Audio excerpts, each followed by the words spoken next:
please do welcome back Chief of the Air Staff, Sir Knighton, to give his keynote speech. Thank you very much, sir.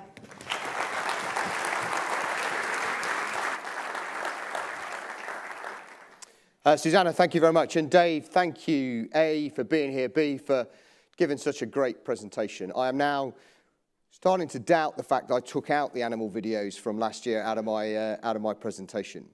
As you heard yesterday, this is the last appearance for me as the Chief of the Air Staff at the Global Air and Space Chiefs Conference. And I'm going to miss it. This conference provides a fantastic opportunity for us to get to know each other, to build relationships, and most importantly, to share ideas. Combined with the Royal International Air Tattoo and the invitation to our crews, to our industry, and to our spouses, this always feels like a very special event. You might remember that 2 years ago I showed this picture of Caitlin and me on holiday in Greece as a mechanism to try to build a rapport relationship. I got in trouble because I hadn't cleared it with her before I showed it, but I'm doing it again, it'll be fine. And I wanted to start today by saying a huge thank you to the Global Air and Space Chief community for your friendship and support over the 2 years while I've been Chief, and particularly over the last year. Some of you know that Caitlin wasn't at RIAT last year as she underwent some pretty aggressive form of chemotherapy. And that camaraderie and support I felt from this international community was incredible. And it's those bonds of friendship and understanding that will sustain us both in peacetime and in war. Now, I'm pleased to say Caitlin's doing well. She'll be back at the Royal International Air Tattoo. And for those of you who are wondering, she is still a divorce lawyer. So if she hands you her business card, you should be afraid. If she hands your spouse your business card, you need to be very, very afraid. 2 years ago, in 2023, when I stood on this stage, the war in Ukraine was just over a year old. My key conclusion was that after 3 decades of peace dividend and fighting impressive counter-terrorism campaigns globally, we, the Royal Air Force and other air forces, needed to change if we were going to avoid the kind of war that we saw playing out in Ukraine. Our response to this demand for change, intellectually, was to update our air operating concept. At the heart of it is this idea of decision superiority, supported by agility, integration, and resilience. Roll forward a year. Last year, we focused on deterrence. In whatever way you describe it, warfare is costly. And I argued that our job as military leaders was to stop these wars from starting. I also explained last year where our priorities lay in terms of developing the capabilities to ensure that we could deter the kind of fight that we've seen in Ukraine. It started with command and control, capabilities to counter the A2AD threat, integrated air and missile defense, and agile combat employment. And taking a leaf out of Dave's book, I also showed you this picture of my good friend Patrick Sanders shortly after he finished being the head of the British Army at Glastonbury. I'm pleased to say that Patrick has gone past his Glasto phase and is now a successful podcaster. And it's really good. I can really recommend it. But Patrick was in the news again last weekend with a slightly dodgy picture of him, but with a warning that we should heed as we think about the pace of change. As you heard from the Minister, last month the UK published its Strategic Defence Review, a vision about making Britain safer, secure at home, and strong abroad. And in it, it played back to us much of the logic and analysis that we've talked about in conferences like this for several years. As you heard today, it focuses on warfighting readiness. It's clear about putting NATO first, using defence as an engine for growth, UK innovation driven by lessons from Ukraine, and a whole-of-society response. This is a radical shift for the UK. And all of that is before the Hague Summit. where many of our allies signed up to spend significantly more on defence. This is a watershed moment for the UK and the West. Throughout my whole career, defence budgets have shrunk. Armed forces have got smaller. I was at RAF Cranwell recently talking to our officer cadets about to graduate and come out into their next phase of training and into the Air Force. And I told them they were entering an Air Force that none of us have ever known. An Air Force where budgets are growing and numbers are increasing. Now, last year, I also talked about the high-low mix and its importance and autonomous collaborative platforms. And you've heard about that from the Minister this morning. And I got Jim Beck, our Director of Capability, who you saw yesterday, to promise in front of all of you that he would deliver the first of a family of ACPs that would improve the lethality and survivability of our crewed platforms. And I want to pay tribute to Jim today and to the wider team for delivering in April this year Storm Shroud. It's an impressive capability that was delivered with a different attitude towards risk, both in terms of its acquisition and in terms of the way it's operated. It was also delivered through collaboration between warfighters, traditional defence industry, and new entrants to it. I'm enormously proud of what Jim and the team and the wider team have done to deliver it. And I'm enormously pleased that what the SDR sets out is a direction of travel that we have been on as Air Forces for several years. But the SDR is clear, and I'm clear, that we have to do this quickly and that we can't do it on our own. To borrow a phrase from my great friend Jabba Stur, the Dutch chief, we need to be ready to fight tonight, tomorrow, and together. So these alliances that these conferences help build are incredibly important to us. And frankly, the alliance with the United States of America is the most important of all. Arthur Tedder and Tui Spatz, the first Chief of Staff for the US Air Force, forged a relationship during the Second World War that sustained them through peace. Today, the relationships we form in peacetime need to sustain us through war. And this year has seen us, many of us in this room, flying alongside our US friends and fighting alongside them globally. But it's not just about working together as allies. This evolving battle space demands that we work together across all 5 domains. And that's why that is the theme of this conference. How do we integrate air and space power into this evolving battle space? And I want to use 3 stories from the past, the present, and the future to illustrate why this is important and what lessons we might draw about how we do it. Now, looking around the room, I think quite a lot of us in the room will remember from our early days in our career the end of the Cold War. Now, every self-respecting junior officer would have read Tom Clancy's Red Storm Rising. In it, NATO faced the task of repelling Russian aggression from Eastern Europe through, or by, as Tom said, penetrating the most concentrated sand belt the world has ever seen. In Tom Clancy's day, that was a job for air forces. It required large packages of aircraft. It was what our flag exercise, red flag, green flag, maple flag, were all about, honing our large force employment skills. We relished the opportunity. We loved flying and fighting alongside the very best from other nations. I'm sure just the mention of it evokes warm memories of a time when it was the Air Force that we knew and loved, when we had more hair, slimmer waists, and we didn't groan when we got out of chairs. This was Air Power's World Cup. I was also going to say this was, for our American audience, it's like the World Series, but I found out that Donald Trump seems to recognize soccer is the more important game. And if you're going to have a world event, you do have to invite people from other countries to it. Just saying. Sorry, Dave.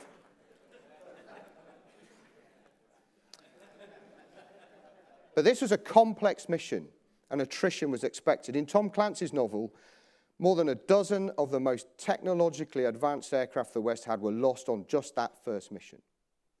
In the 1980s, we had the mass to cope with that kind of level of attrition. And today, we know that this is going to require more than just brilliant air forces. Even the most ardent advocate of air power, Dave Deptula, agrees. In Tom Clancy's time, the other terrestrial domains lacked the tools to be able to really influence this fight. And space and cyber weren't even nascent capabilities. Today, not only is it feasible to integrate effects across multi-domains, it is essential.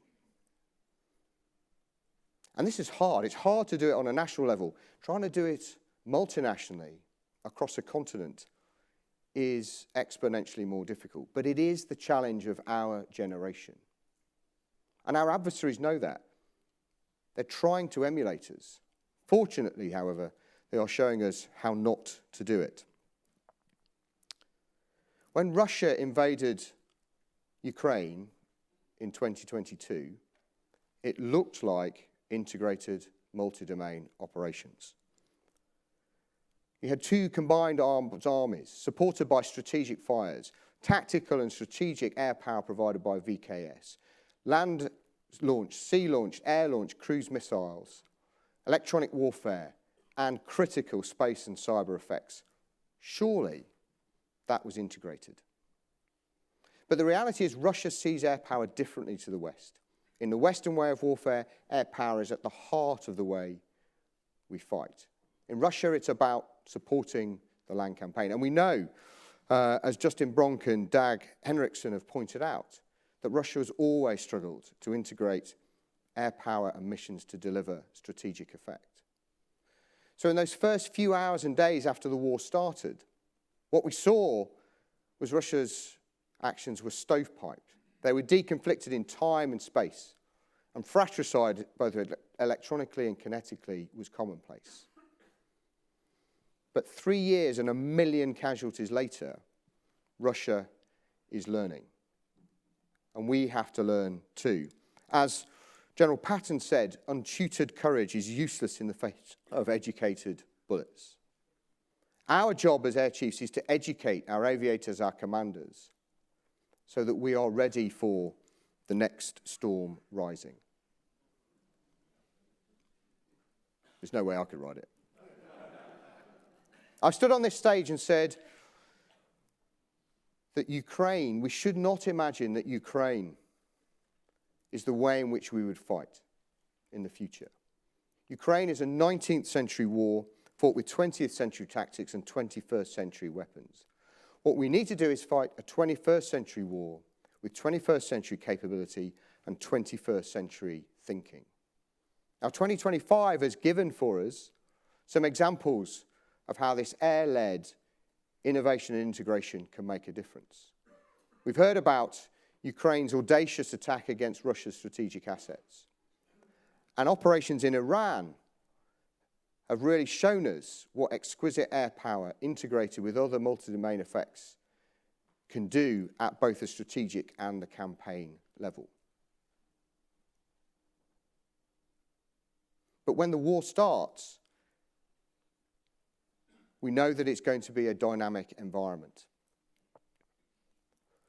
And so whilst the tactics and the targets might be the same as they were in Tom Clancy's day, the threat has changed and the tactics need to change too. This breadth, scale, depth, coupled with 3 years of operational experience, mean that threat is much greater than it was in Tom Clancy's time. And so the tactics need to change, and we need an integrated approach. We need space, cyber, land, sea, and air to work together. So in space, we know space will deliver PNT. We know it will deliver ISR. We know it will deliver battle damage assessment. But it can also be used to disrupt our adversaries' communications. We can shield our own forces from their satellites. Cyber can disrupt and degrade C2 systems. The maritime environment might deliver fires or air defense. And the land domain, they might launch Storm Shroud, project special forces, or launch ATACMS against targets. If we get this right, we create control of the air. It might be limited in time and geography, but it opens up the opportunity for our forces to target and exploit other opportunities.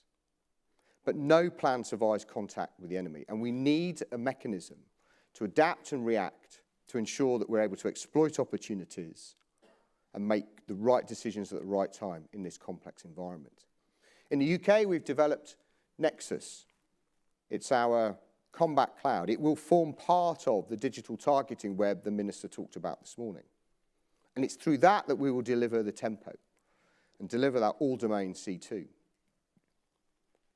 But C2 is about more than the network. It's about our commanders, our decision makers, and our training. And we've got a challenge in NATO in particular. How do we command and control in a dynamic environment multi-domain operations when we're structured by component and organized by component or geography?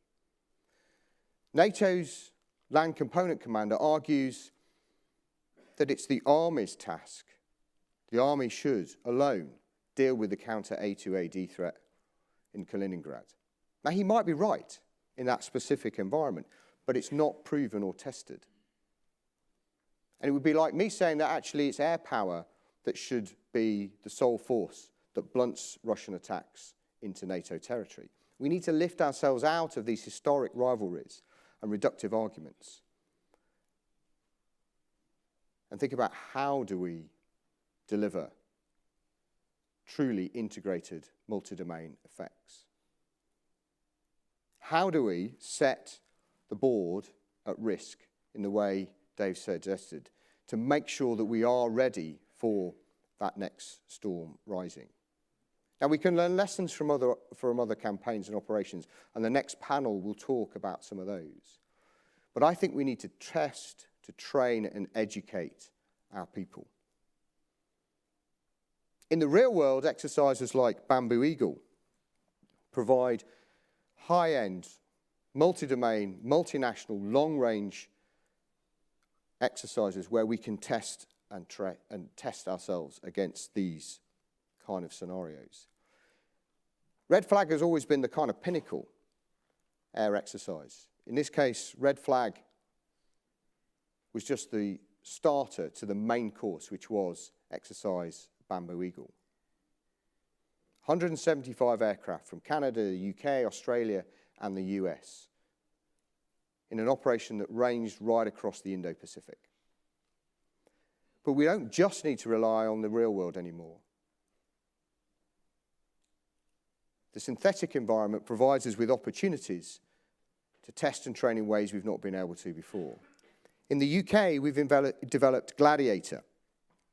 It's a synthetic, multi-domain environment that connects national and international components so they can mission rehearse the most complex multi-domain operations that we are yet able to imagine. Earlier this year, or last year, at Exercise Cobra Warrior, the weather meant that we were unable to conduct some of the flying that we intended. It's quite a common thing in UK. And what we did was we flew the mission in Gladiator. The full Cameo flew real time. And then the combined synthetic and real picture that came from that was fed into the Ops Center, which allowed our C2 and ISR teams to test themselves as though it had been for real. We can no longer wait to find out what we know and adapt when the war starts. For those like Dave and Sean Harris who walked the corridors, the United States Air Force's School of Advanced Air and Space Power Studies, they'll see this quote. We need to provide those opportunities for our people so that they are ready for this next storm rising. The Americans have shown the way with Bamboo Eagle and a phenomenal capability off the coast of California. But I think we need something like this in Europe too. Somewhere where we can bring our armies, navies, and air forces together, where we can test the Land Component Commander's assertion that he can alone address the counter A2AD task in Kaliningrad, and where we can find out how do we command and control multi-domain effects in NATO when we're organised by component. Now, we've talked and sat around the NATO Air Chiefs table about creating some airspace that we can turn on and off over the North Sea. But for our agencies and our airlines, it's all just a bit too difficult. Now, to be fair, North Sea might not be the right place. And our friends in Sweden and Finland have got a lot of space and are keen to help. And what I would like to do is to see our European air forces and NATO pool our resources and create that capacity and capability here in Europe. So let me sum up. We have to be ready for this next storm rising. We know it's going to be harder than it was in Tom Clancy's day. Fighting a bespoke, exquisite air campaign that's not integrated into this evolving battle space will lead to campaign failure. What we need is genuinely integrated multi-domain effects at the operational and the strategic level, not just at the tactical level where we know that we excel. How we do that is through thinking and practice. We can do some of that in the synthetic environment, and that also allows us an opportunity to exploit some of those tools that Keith and others talked about yesterday. But we need to do it in the real world too, so we can identify the frictions and fix them. And I'll be honest, I don't know the answer to this NATO conundrum about command and control and how we do that command and control, integrated action, and deliver multi-domain effects when we're organised by component. But the answer to it starts with thinking and practice. And it's through that that we'll be ready to deter, to fight, to win tonight, tomorrow, and together. Thank you very much.